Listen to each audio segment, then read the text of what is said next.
주된 목적인데 주된 목적은 그 국가나 지방의 재정을 얻자 해서 재정 수입에 충족하자. 재정 수입에 충당하기 위해서 걷는 게 이게 가장 큰 목적이에요. 다만 2차적 목적도 있는데 2차적 목적은 이제 재정 수입 이외의 것, 뭐 사회적 목적도 있을 수 있겠고, 그 다음에 경제적 목적도 있어요. 그래서 사회나 경제적 목적 같은 이런 부차적인 목적도 있다. 어쨌든 제일 중요한 건 일단 재정 수입을 얻자. 이게 일단 가장 큰 목적이 됩니다. 그래서 이게 밑에는 2번 조세보가 목적은 자 뭐다? 재정 수입에 있다라고 되어 있고, 자 세 번째 갑시다. 3번. 그러면 세금은 무조건 걷어갈 수 있냐? 그건 아니죠. 아무리 국가나 지방에서 재정을 얻기 위해서 걷어간다 해도 항상 어떤 근거가 있어야 돼요. 근거.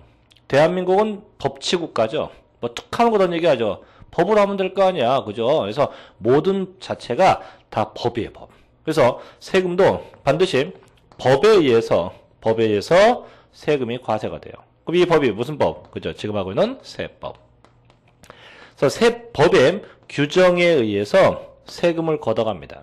즉 바꿔 얘기하면 그러면 현행 세법에 명시가 안 돼 있는 게 있다면 그런 부분은 절대 세금 걷어갈 수가 없어요.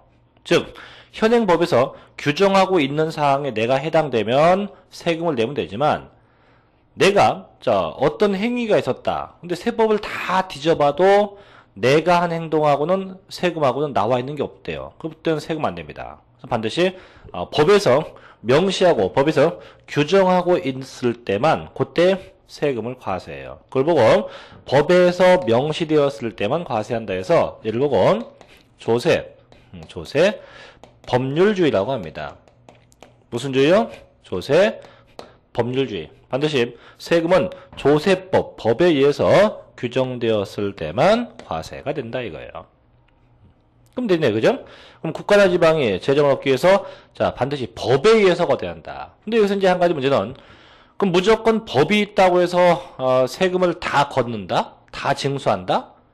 이것도 앞뒤가 안 맞죠. 가령 제가 직업도 없고 돈도 없고 재산도 없고 아무것도 가진 게 없어요. 아무것도 없습니다. 근데 정부가 이 세법이라는 법을 들먹이면서 당신 세금 내야 되겠다. 그럼 저도 할 얘기가 한마디 있을 거예요. 배째셔 그럼. 그죠? 왜? 돈도 없고 재산도 없고 아무것도 가진 게 없는데 정부가 나 다짜고짜 세법 들먹이면서 세금 내라. 이렇게 할 수 없다는 거죠. 즉 무슨 얘기냐면 아무리 법이 있어도 내가 이 법에 해당돼야 돼요. 즉 세금 내야 할 어떤 보편타당한 이유를 갖춰야 되는 거지 무조건 법이 있다고 다 세금 걷지는 못한다는 거죠. 그래서 반드시 법 밑에 법 안에 그 세금 내야 할 자가 세금 낼 요건을 갖춰야 돼요. 그 요건이 뭐냐면 과세 요건을 반드시 충족해야만 요때 조세 징수가 가능해요. 그래서 법이 있다 해서 무조건 세금 걷는 게 아니고 반드시 세금 내야 할 어떤 요건을 갖춰야 돼요. 그럼 잠깐 볼게요. 그럼 현행법상 자 과세 요건이 4가지가 있습니다. 과세 요건이 4가지가 있는데 항상 이 4가지가 동시에 충족돼야 돼요. 4가지가 첫째 과세 대상 두 번째 납세 의무자 세 번째 과세 표준 네 번째 세율 이 4가지예요. 이 4가지가 과세 요건이에요. 그래서 이 4가지 요건이 동시에 충족되었을 때 그때만 조세 징수가 가능합니다. 그럼 잠깐 얘기한다면 이따도 나오겠지만 과세 대상은 대체 무엇에 대해서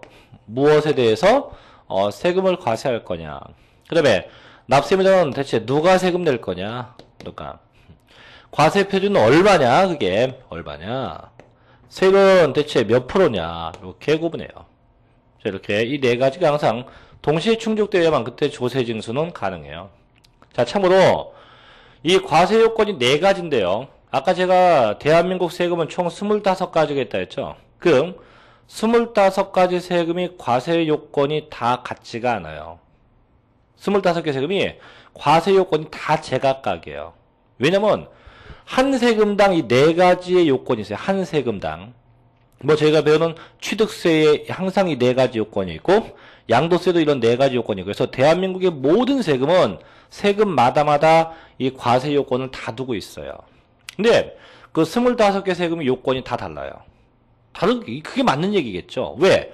요건이 다 똑같다. 25개 세금이 과세 요건이 다 똑같다면 결국은 세금 몇 개? 한 개밖에 안 되는 거예요. 그래서 25개가 있다는 것은 결국은 뭐다? 이 요건이 다 제각각으로 구성되어 있다는 겁니다. 그래서 반드시 법이 있다 해서 무조건 거는 게 아니고 법에 의해서 반드시 뭐 과세 요건이 충족되어야만 그때 조세 징수가 가능토록 되어 있습니다.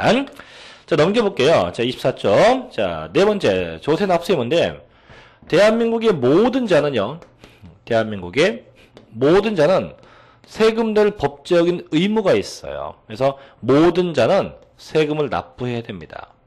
왜? 저희 헌법에 보면 명시되어 있어요. 헌법에 대한민국 국민의 의무에서 뭐 국방의 의무, 조세 납세 의무 돼 있죠, 그죠? 그래서 그 대한민국에 있는 모든 자는 다 납세 의무가 있다. 자, 다섯 번째. 자, 비보상성 혹은 비대가성입니다. 자, 비대가성은 뭐냐면 내가 납부한 세금에 대해서 내 개인에게 주어지는 개인적 보상은 없다는 거예요. 개인적 보상은 없다.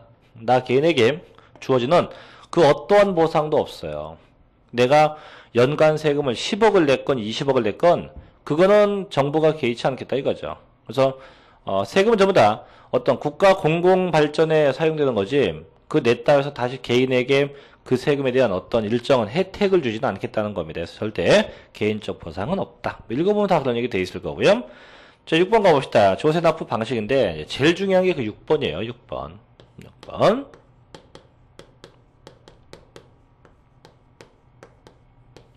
자, 요거는 중요합니다. 시험에 잘 납니다. 자, 납부 방식인데 근데 이제 세금을 그럼 어떤 방법을 통해서 내야 합니까? 이건데요. 자, 일단 납부할 때 납부라는 건 낸다는 겁니다. 낸다. 자, 원칙은 항상 일시 금전 납부가 원칙이에요. 내가 내야 할 금액이 많고 적음에 관계없이 항상 한꺼번에 현금 납부가 원칙이에요. 자, 그런데 현금이 없거나 부족할 수도 있죠. 그런 경우 있잖아요. 뭐 물론 그러지 않겠지만은 나는 세금 내고 싶어 미치겠는데 돈이 없어서 이거 환장하겠단 말이야. 그런 경우 있나요? 세금 고지서가 왔는데 세금 내고 싶어 진짜 죽겠어요. 돈이 없어요. 그래서 국가에 충성하려고 그럼 이거 어떻게든지 돈을 구해보자. 그래서 이제 은행 가서 대출도 받기도 하고 아니면 대출이 안 되는 경우는 사채업자한테 가서 돈 꿔가지고 세금 내는 그런 열정을 보이시는 분은 대한민국에 단 한 명도 없어요. 그죠? 왜? 그럴 바에는 안 내는 게 낫습니다. 실제. 이거 이런 얘기를 하면 좀 그런데 실제 돈이 없어서 세금을 못 낼 상황이라면 그걸 굳이 사채 끌어다가 세금 낼 필요는 없다는 거죠. 왜? 세금 연체율이요. 사채업자 이자보다 쌉니다. 그냥 안 내는 게 나아요. 그러니까 너무 내고 싶어도 돈 없으면 그냥 넘어가는 게 낫습니다. 근데 정부가 이제 그렇다고 해서 무조건 그 한 가지 방법만 놓고 가면은 어떤 문제가 생기냐면 지금 얘기한 바와 같이 무조건 이제 안 내는 결과가 생겨요. 왜? 금리보다 저희 세금 연체율이 싸니까 그냥 내지 말자 이거죠. 그래서 그럴 바에는 한 가지 방법을 더 두자 이거예요. 그래서 원칙은 이렇게 일시 금전납이 원칙이지만 자, 예외적 방법은요. 자, 두 가지가 있는데 첫째는 물납이라는 게 있고요. 두 번째는 분납이라고 하는 게 있어요. 그럼 여기서 자, 물납한다는 것은 무슨 얘기냐면 돈이 없어요. 없기 때문에 돈 대신에 일정한 어떤 물건에 의해서 세금을 대신 내게 하겠다 이거죠. 보통 이제 여기서의 물건은 보통 이제 부동산입니다. 부동산. 그래서 돈 없으면 돈 대신에 일정한 부동산에 의해서 세금을 대납하게 하겠다. 이런 것도 있고요. 두 번째 뭐가 있냐면 분납이 있어요. 분납. 자, 분납은 뭐냐면, 분납은 돈을 내긴 냅니다. 내는데, 이 돈을 어떻게 해요? 나누어서 내게 하겠다. 이게 바로 분납이에요.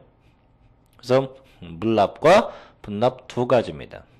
다시 원칙은 일시금전납이 원칙이지만 자 예외 물납도 있고 분납도 있습니다. 자 그런데 그럼 이 물납과 분납되는 세금이 그러면 아까 25개가 다 되냐? 그건 아니에요. 또 되는 게 있고 안 되는 게 있습니다. 그럼 일단 좀 적어봅시다. 그럼 물납되는 세금 뭐가 있습니까? 자 대표적인 게 첫째는 재산세, 그 다음에 종합부동산세,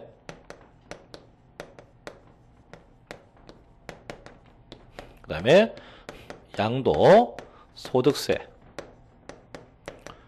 이건 다 저희가 배워야 되는 거죠. 그래서 재산세, 종합부동산세, 양도소득세가 있고 그 다음에 저희가 안 배우는데요. 상속세가 있고 증여세가 있습니다. 이런 상속증여세 같은 것도 물납이 돼요. 그러면 보통 이제 여기 명시되어 있는 세금만 물납이 돼요.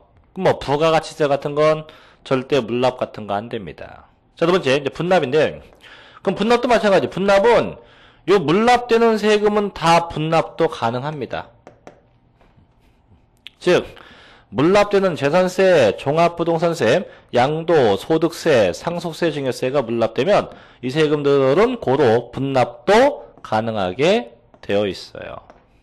단 두 가지를 중복할 수는 없습니다. 일시금전납이 원칙이지만 납세자의 선택에 의해서 물납이 가능할 수도 있고 분납이 가능할 수도 있어요. 단 주의할 건 물납되는 세금들은